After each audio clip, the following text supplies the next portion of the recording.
here. Today we're going to be looking at and reading an article about your concept this term, which is gender. Now, a lot of the articles we're reading look at modern things to do with gender. The one we're looking at today, often when we do this in the classroom, causes quite a lot of debate. So I'm going to give you some time to think as we read it what your opinions are, but at the same time the main focus of the thing that I want to do today is make sure we understand what is happening in the article. So I've got my copy of the booklet here. I'm going to go all the way forward to page 24 because we're looking at this article here that begins here and then it goes on to the next page. So we're on page 24. Now, the article is called Gender Equality at Work is a Matter of Respect, Not Just Money. Okay, and it's by someone called Gabby Hinsliff. Now, what we're going to do is we're going to just read each one paragraph at a time, and we're just going to practice the skill of summary today because I want you to understand what's happening in the article and the different arguments that the writer is making. Okay, so in your English book, what I'd like you to do is just do a little title. Gabby Hinsliff article. And what we're going to do is write a summary for each one, for each paragraph. I'll just do a little ruler of that. Nice and neat. Write your date up as well. Obviously my date's going to be different to yours because this is pre-recorded. So we'll start with the first paragraph of the article and we're going to have a really careful think about what it might be about. So I've already said the title and you should already be thinking about what you expect this article to be about. I'll read the first paragraph. 50 years ago this spring, the sewing machinists at Ford's Dagenham plant famously downed tools and in doing so changed history.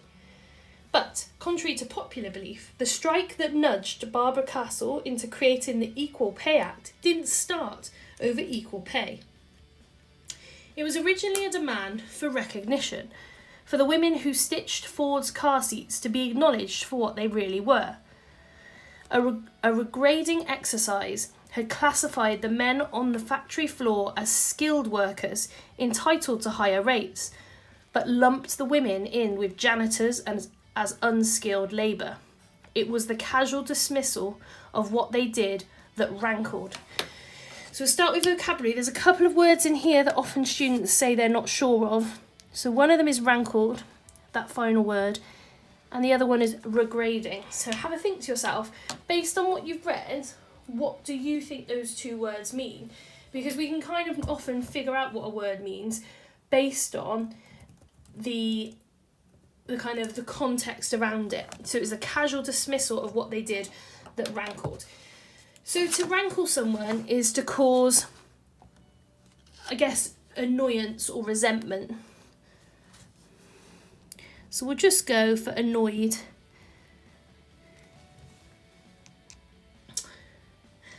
So it was the casual dismissal of what they did that annoyed these women. So the company decided that they weren't skilled workers, they weren't like the men on the shop floor, so they didn't suggest that they had a skill. Now the second word is regrading. You might know the word degrading, and it's regrading, so it's to grade something again. So this company looked at the grades of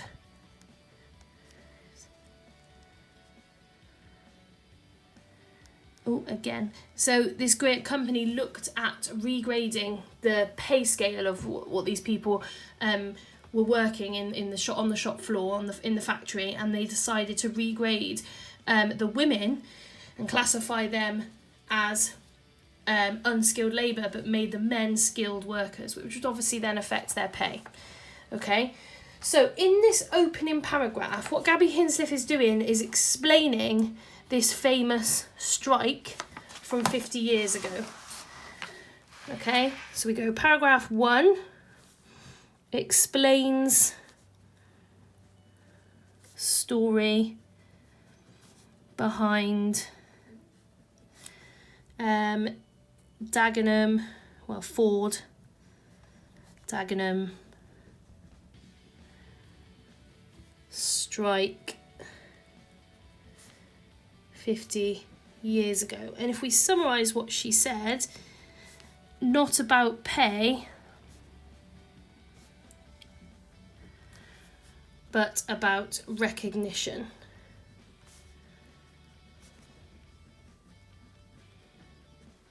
Okay, so you just jot that down in your book. If you haven't kept up with me, you can always just pause the video and jot it down now. Okay, on to the second paragraph, which is on the next page. You just need to turn over. This is quite a short one. Eventually, the women returned to work for 92% of the men's pay, but it took another 16 years and a second strike to get what they wanted. Recognition that they were just as skilled as the men, that their work should be taken seriously. It was never just about the money. So it's quite easy. I wouldn't say there's any vocabulary in there that you're not sure of, but if you're not, you can always look it up yourself at home. So second paragraph, took 16 years to recognise their skills. So they got them back on the shop floor quite quickly by paying them slightly less than the men. Oh, sorry, that wasn't on the screen. But it took 16 years for them to actually officially change their job titles and recognise that they were working as skilled women. On to paragraph 3 then.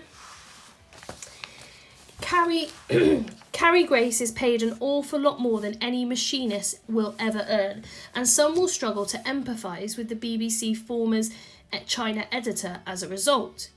But if you listen carefully this week, you could hear the echoes rolling down the years as she told Parliament about what happened after she realised she was earning 50% less than two male counterparts. Her bosses not only lied to her and briefed against her, she claimed, but when pushed to justify their decision, piled insult on injury by belittling her work. Humiliatingly, she was told she'd been paid less because she was in development, despite having been with the BBC for decades. When the BBC finally got its chequebook out, Gracie rejected what for most people would be a life-changing amount of money, although it still fell short of parity with the men on principle. It wasn't about the money, she said. She just wanted it to acknowledge that she was as good as anyone else. So this is a similar story to that first one, isn't it? We'll just start with the word parity, because I think there are some tricky words in that paragraph, which feel free to look up if you're not sure. But parity is a good word to use when you're talking about things like gender. So parity, we'll just put it here, essentially means equality or balance. So it's the condition of being equal, but in particular to do with status or pay. Okay, so what we're now getting is a story of Carrie Grace, who essentially found out that she was earning 50% less than the men that did the same job as her, and she pushed, and they eventually agreed to pay her the money, but she refused it essentially. So Carrie Grace.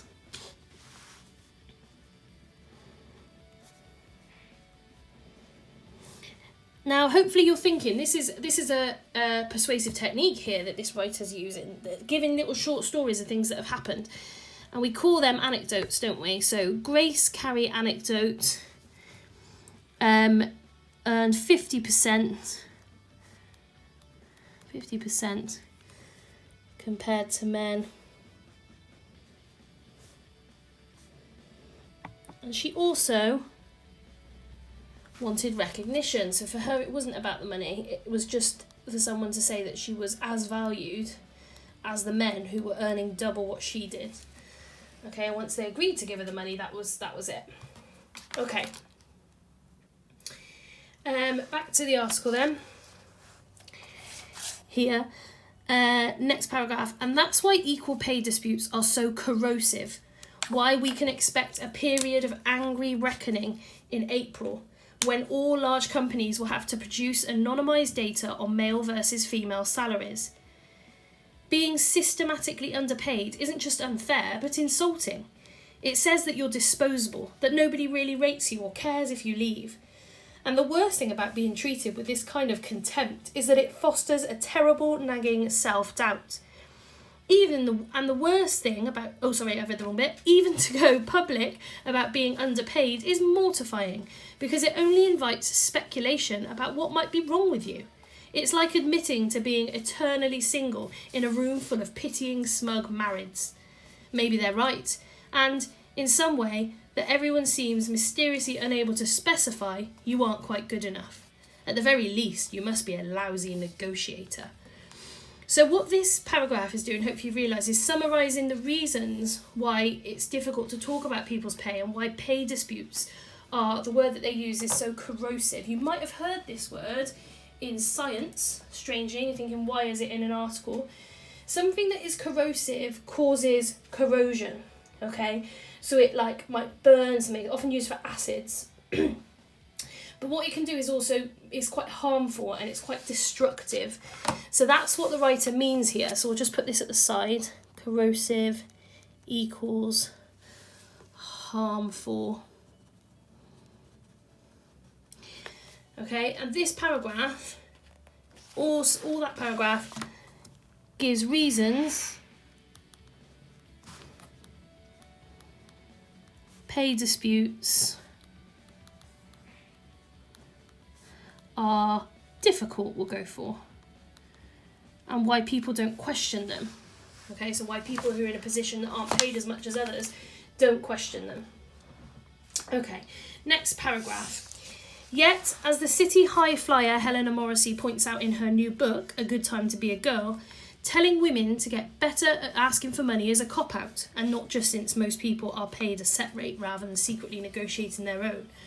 What's so smart about throwing money at whoever shouts loudest? You should be thinking, what type of language technique is that? It's a nice rhetorical question. And we've got a few here. Why don't managers get better at managing, establishing clear criteria against which objective judgments can be made so everyone knows where they stand? Tellingly, Gracie recalls how her bosses couldn't show any robust benchmarks to explain why men's jobs were deemed more valuable than hers, making it impossible for her to know whether they had reached their decision fairly. So this paragraph places the blame on the managers and basically says that it's their fault. We shouldn't be forcing people to ask for more money. They should make it easier for people to prove that they're good at their job. Okay? And then on to paragraph 6, which is this little one here. Half a century on from the Dagenham strike, the overt discrimination of the 60s isn't quite dead, but it's rare. Women are no longer routinely told to their faces that they're only working for PID money, that they should be ashamed of taking work from men with families to feed. All the research suggests that pure old-fashioned sexism explains only a small part of the pay gap now, that career choices, plus a range of indirect and sometimes unwitting forms of discrimination, tied up with the personal choices men and women make, weigh more heavily. So what this paragraph does is suggests sexism has changed or has got slightly better. It's saying that it's not as bad as it might have been in the 60s. But they're going to go on to explain in a bit more detail why they think it is still sexist. So this is this big paragraph here. But choice is a loaded word in this context. Choosing to have children carries a hefty pay penalty, especially if you then go part-time. But there is no immutable law that says it must do. The gap could be further narrowed if there wasn't a lingering resistance in many companies to making part-time jobs available at senior levels and to advertising jobs as flexible when there's no good reason not to.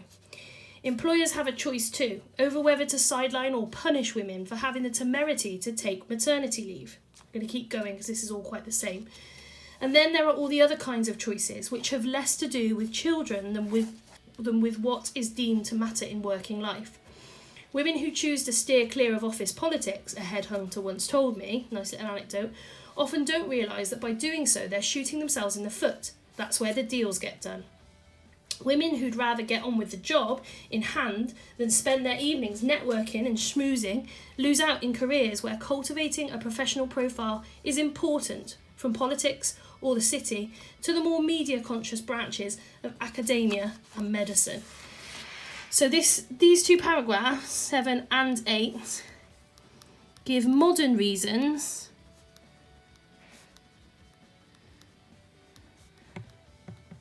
for the gender pay gap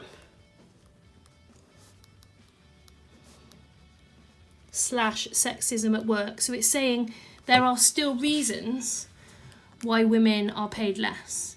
Even if it's not because the version of women has changed, there are still reasons. And we now look at the final paragraph. Are these the skills we should be choosing to reward? The choices of those who determine pay, who decide that working a sewing machine is more or less important than manning a car production line, or Donald Trump is a bigger story than China, deserve at least as much scrutiny as the choices of their employees. And that, in a nutshell, is what's so unsatisfying about the BBC row. All the wrong people are in the spotlight. We have spent too long demanding that famous faces justify what they earn, rather than asking their anonymous managers to justify what they pay. It's not enough for salaries to be transparent if the assumptions underpinning them are shrouded in mystery. For if nobody will tell you the rules of the game, then it's impossible to know if somebody somewhere is cheating. Now, this final paragraph of the article kind of summarises the writer's main viewpoint, and I think the most important thing to pick out is this idea here. Okay, what they're saying is the newspapers report about these women who question their pay, but it doesn't look at the people who are paying them and why, and asking them to justify the money that they're paying.